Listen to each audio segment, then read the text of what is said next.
So this brings us to our weekly speakers spot. Every week at Business at Breakfast, the second seating, one of the members gets the opportunity to share with the group a little bit more about themselves. Oh, Kathy, you don't even know who it is yet. Here we go. So they get to give us further insights into the group or enlighten the group a little bit more about themselves. Now, we did have someone planned, but she let me know afterwards, well, something cropped up all of a sudden. Now, the whole point of networking is to get work. So when you've got the work, you've got to do the work. So the fact that she had to bow out because she had work, that was the point. So that's all good. Don't worry. I'm going to pin our speaker today and how this came about. No, add to spotlight. We have Chiara back out. So how this came about is Chiara had a coaching session this week. We're going through elevator pitches. It's tricky when you sell two sort of different things, an online experience versus a face-to-face experience. How do you do both? But at the same time, finding out about the face-to-face experience, which is new, it's cropped up over the last 12 months. There's some really cool stuff that she does. And I've thought, well, I can pull her out and just throw her under the bus in front of everybody. And we're going to ask her plenty of questions. So Chiara, here's Chiara. So Chiara now currently lives in, I'm going to say Queensland, probably Brisbane, Queensland, Australia. So she's up the same time zone as me. And she is a Italian experience specialist. She's on a mission to save Italian traditions, and she does this through online experiences and also Italian experiences in Italy. And so she gets to go over to Italy and speak to all our oldies over in Italy, find out what is it that's the traditional stuff that we need to keep bringing forward. And then she turns around and turns that into tours for people to go and actually experience it in real life. It's very exciting what she does. So with that, Chiara, I'm just going to let you take it away. And yeah, go for it. Go for it. You know what you're doing. We spoke about it already.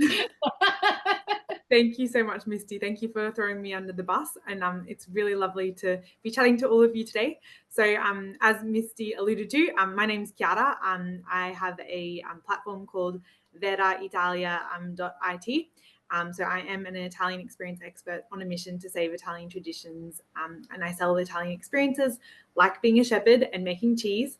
And it starts at $4,000. And the people who buy it want to experience Italy through experiences like learning the craft of basket making or fishing tourism, making wine and olive oil, traditional cooking classes, cheese making from the animals to the actual cheese, being a farmer for the day, getting amongst local produce at a real life Italian farm, or for a more polished experience, traditional dinners and local wine degustations. Okay, so based off that, we're going to ask her questions, ask her anything about that list of things. Start with being a shepherd. Okay, how did this come about? Yeah, people can go and be a shepherd, but well, you say a day, I say a week. So choose your own adventure, so you can do as long or as little as you want. If you want to do a year, go for it. All right, how did that come about? Tell us that quick story. So with the shepherd, it was a funny story. I went to a little fair and there was this young man selling cheese, and you can just tell, like, when you meet someone, like, I was like, this guy's going to be amazing. And I said, I really want you on my platform. Like, I think it'd be amazing for people to come and learn how to make cheese. And so when we sat down to talk about what he was going to offer, I said, what kind of some like pain points in your business, like how can we help? And he was like, oh, we're actually really struggling to find shepherds. And I was like, great, like, let's give someone the chance to be a shepherd for the day, and they might fall in love with it, and maybe like they'll become a shepherd, or it's just a great way to build awareness about what shepherds actually do. So that's how we got that experience on the website. And I will say that when you go and have cheese from them, it's like this incredibly beautiful like scenery with these gorgeous rolling hills, like sunlight kissed mountains, and you have this cheese. And I literally said to him, as soon as I ate this cheese, I was like, you've ruined cheese for me. I was like, I can't eat cheese. It was so good. My Noah's right into cheese at the moment, but whatever he has showed up through his Google channel, he comes out of his room and he says, so I'd really like a cheese wheel, like a big one. And Noah grew up watching Ethan Gamer on YouTube. So here's a young kid who started when he was 7 years old, and it's Ethan Gamer TV, and he'd teach kids how to, or people how to play Minecraft. But other videos he would do would be these munch packs. Kids would just send him things that they like at their place and then send it to him and say, could you test it out? And then he'd go like this, right? Like he'd get up. So here, I've got a Turkish delight sitting here. So he'd open it up, he'd have a little bite and go, oh, that is so good. Oh, that is so good. Oh, that is so good. And he'd put it down and then he'd pick up something else. Like they'd give him these little packages, right? And then sometimes he'd go, oh, as terrible. As, yeah, we'll put that one on that side. And he would do this all the time. And Noah used to watch these things all the time. When Noah turned about 4 or 5, we had Easter away and we had this big Easter egg hunt inside the hotel. And then all these Easter eggs were found by Jack and Noah. And Noah would open up one, have a bite and go, oh, that is so good. And then he'd open up the next one, he'd have a bite. Oh, that one's so good. And then he'd go through all of his eggs like that, where he'd just take a bite out of each thing. I'm like, what are you doing? And then the next day he started in on Jack's. Like he'd see Jack's and he'd start opening them up and going, oh, that is good. Okay, now what are you doing? And I realized it was him being Ethan. So my point here is you can imagine with a big cheese wheel, opening up a bit, having a bite going, that is so good. And then putting it aside, never to be touched ever again, to the tune of whatever it is, $5,000 to buy a massive big cheese wheel. But you do cheese. There's also the experience of going and making cheese, right? Learning how to make it. Yep. So you can go and meet the animals who produce the milk, and then you go into the laboratory and they show you how they make the cheese, and that is also amazing. If you like cheese, that's cool. And what sort of cheeses do they make? So this farm specializes in a mix of sheep and goat's milk. And they do aged cheeses and like hard cheeses, but you can also try it fresh when they're making it. And then they also do like infusions with different flavors as well, like truffle and capsicum. They've got like a traditional dried capsicum that they use there, and walnuts, which was interesting. Okay. I don't like apricot and cheese. Who likes those cheeses? The one with the fruits in it. I'm not a fan myself. But there you go. Excellent. But I think I could do walnuts. You could do walnuts. I mean, cheese is pretty versatile. You can pretty much put on anything. Just the plain one is honestly the best. But if you want something a bit more fancy or something a little bit more, they've got those. My mum would do like melted cheese on toast with a banana on it and then eat that. I like cheese and peanut butter. Don't worry about the jam. Go straight for the cheese and peanut butter. That's pretty cool. All right. Who else has a question for you, Chiara, about some of these tours?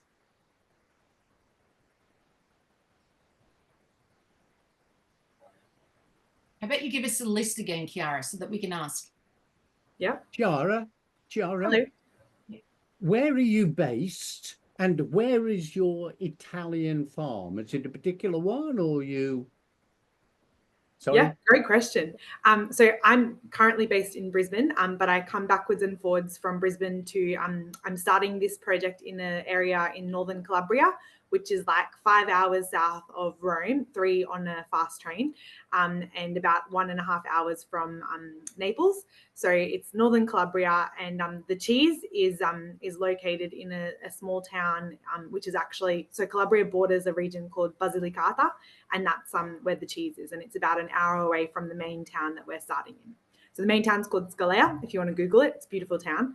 And I'm trying to help people discover these like hidden places that aren't really known.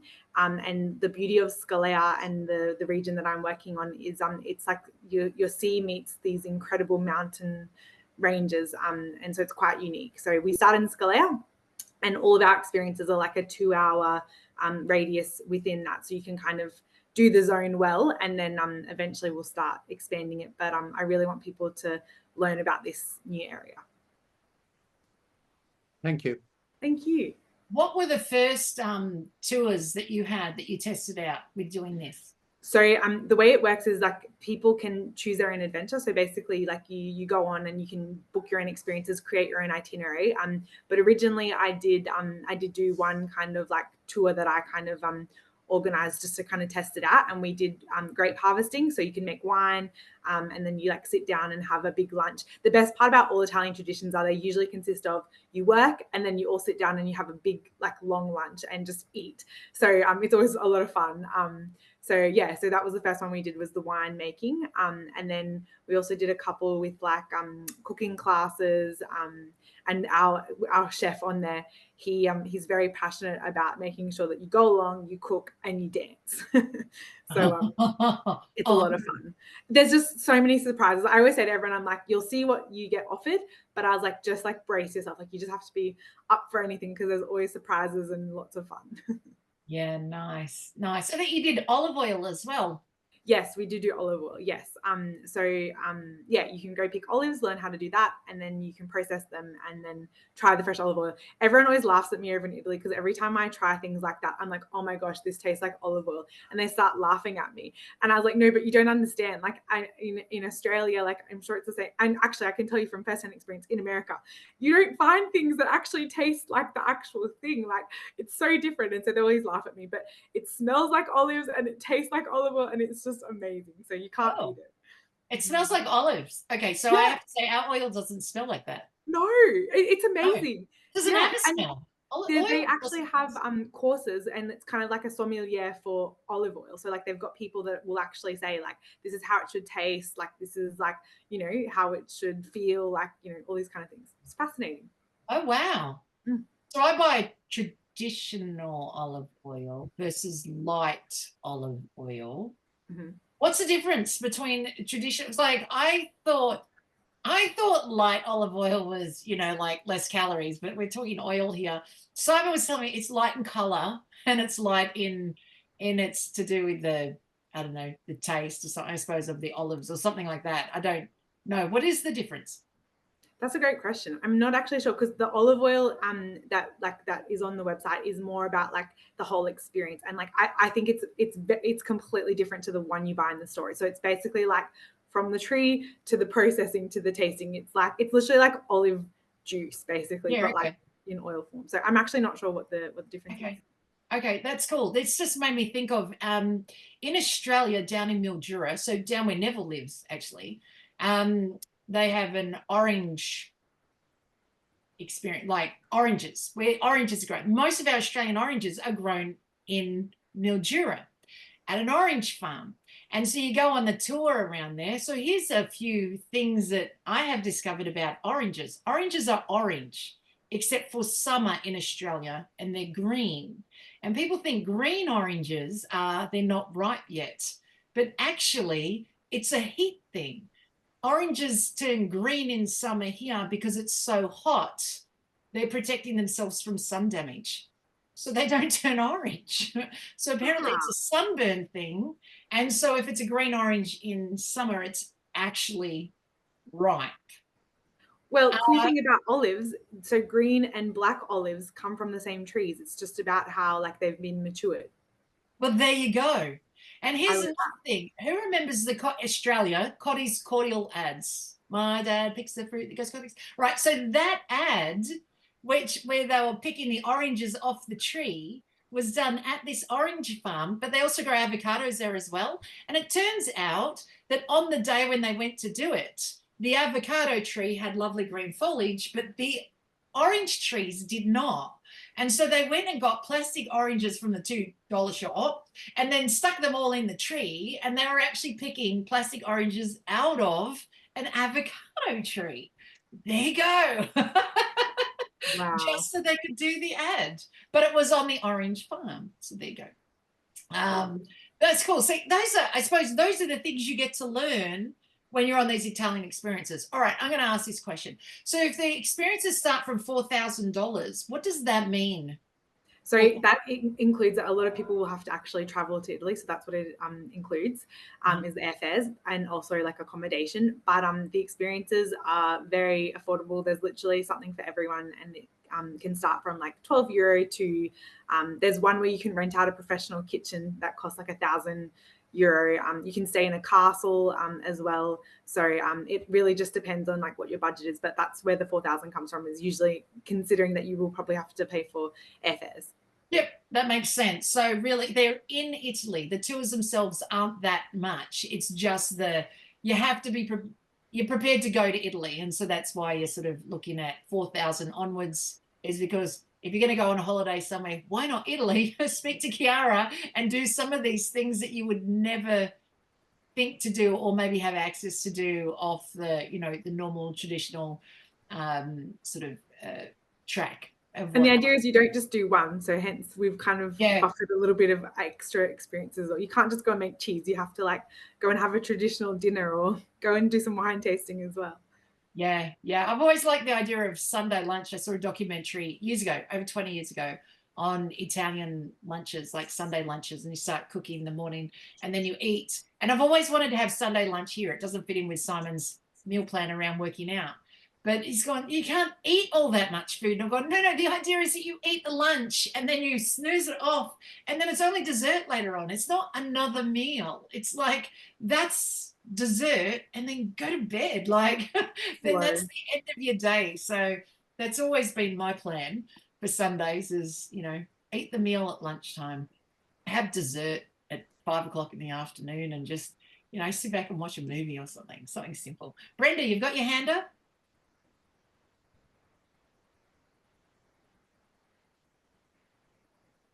Oh, you're on mute.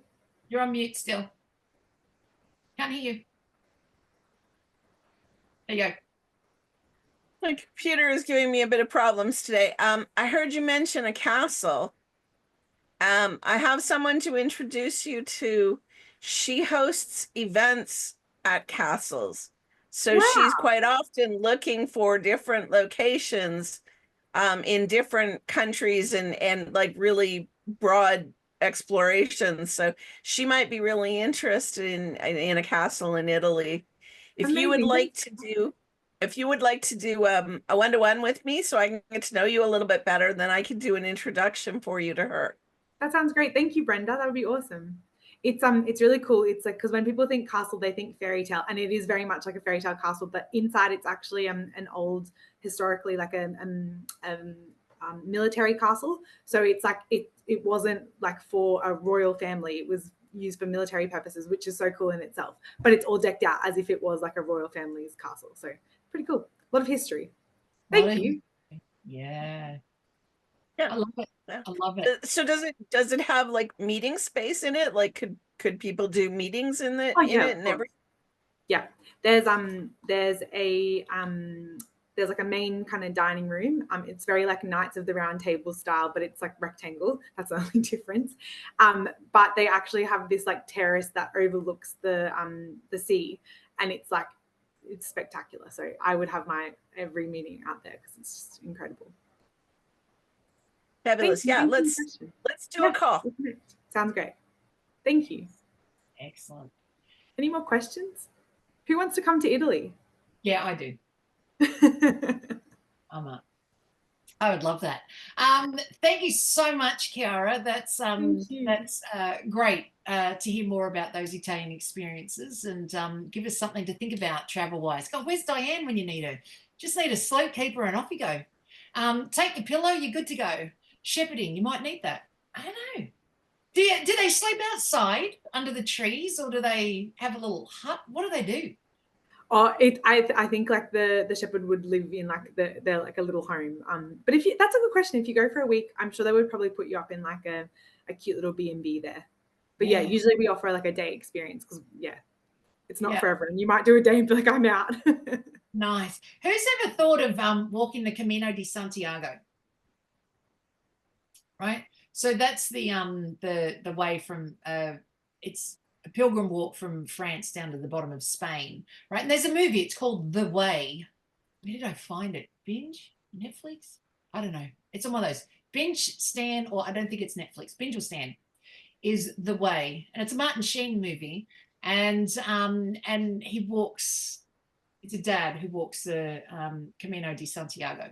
And but that's what I thought of when Chiara was talking about the shepherding. I thought, oh, anyone who wants to walk the Camino di Santiago, maybe you should try that. Be a shepherd, because I don't think you have to carry a big backpack that way. Chiara was saying just, pretty much a stick with a hanky and some bread and some water in it, and off you go, herd up the sheep. Sounds like a nice lifestyle, to be honest. That sounds like to me. Excellent. Thank you so much, Chiara, for being our speaker today. And thank you, everybody, for participating in the conversation.